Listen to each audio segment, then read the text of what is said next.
So I was finished, obviously finished writing and everything, but then going back to turn the dissertation into publishable papers.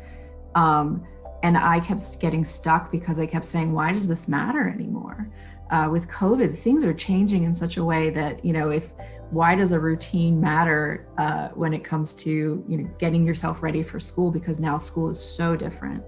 And I have to kind of step back and kind of do what you were able to do in your discussion, to be able to say it is important, because it doesn't matter if you have school outside of the house or inside of the house, that routine is still really important. And it may have now just changed, instead of walking to the bus, you're walking to the schoolroom or whatever, you may be doing. But learning is happening all the time. And I hope that parents and families and support systems are feeling more empowered in a way that kids are learning everywhere, and in their home space, whether or not they're sitting in front of a screen and talking to their teacher or not, they're learning constantly. So that's my hope.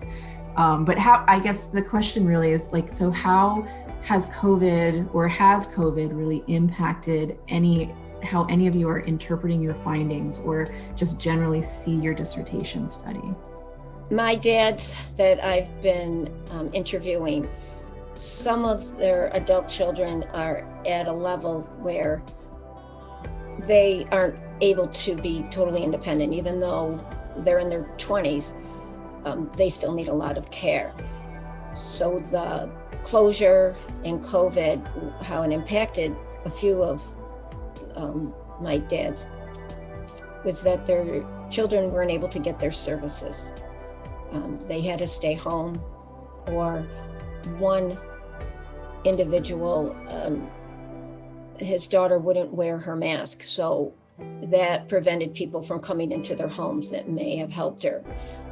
She was getting a self-determination program where she had tutoring and they would take her out in the community, things like that. So she lost many hours of that because she wasn't adapting to the face mask and they couldn't get people in.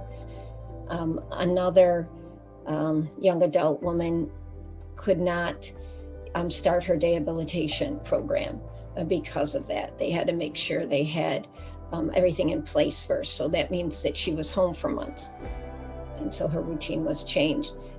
As a special educator, I have students now that their families have decided to keep them home remotely. 100%, even though they have a hybrid option where they can maybe go in person for a couple days and be home. Though the thing of the routines in the rooms, my students with special needs, and especially maybe those with autism, it's hard for those students to understand that they're still in school even though they're home. It's very confusing for them.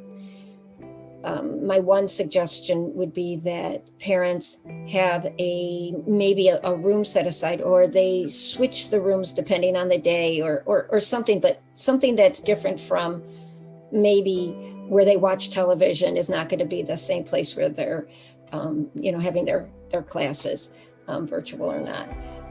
But my heart goes out to families of young children. And, just like what Cam says, and even with raising, even with her own daughter, you are in a position now that you never were in, you weren't necessarily trained for. And it makes it so much more difficult to do that. And I can't even imagine as a parent having to juggle work and teaching and everything. And I know parents are doing it. And I'm sure they're doing a much more fantastic job than they think they are, but it's not easy. Yeah. And I agree that your recommendation about, moving to another space, because that is something that, when we go to school, especially when we're little, when we go to a school, we know how to behave in that classroom space. When we go home, we know how to behave or what is, what's okay in that home space. And so now that everything's in the home, and I think this is true for adults too, right? It took us a while to just sit in front of that computer a little bit longer, even though it's the same computer that was sitting in your office, right? that we have to kind of change that mindset of what to expect in the space that we're in, and what is expected of us in that space. So yeah, it's definitely tough, and it's tough for everybody. And I know in the beginning, if you think about it, it was a really, really fast switch. It just felt like it had been turned off. And so I would be interested to see how people are adjusting or have adjusted at this point, because we know the routine now. But that's a little off topic. So has COVID impacted anyone else in how they're either interpreting findings or just generally see the work that you've done on your study? It does for me. I think it's, as I mentioned, especially in terms of using social media, there was an increase of using social media among, everyone. Everyone is just, hooked up on just following the news, looking what's happening, looking for social connections, and everything starts shift to that virtual reality. And then it put in perspective the identity part on it. It's also, especially when you are in adolescence, your view for the world changed, your view for yourself changed. I think it's also you reshaping your values and your perspective of what is important, what is not. It's just that COVID thing really pressed people, and it's just changed a lot of things within. And if we think of the individual, the family, the society, the bigger system. So it's definitely shifted a lot of my thinking and a lot of my writing. And as you say, because we don't have much studies out there talking about the influence of COVID, we might see some articles here and there, but we don't see actual studies of what is it really doing to people or doing for adolescents or family relationships.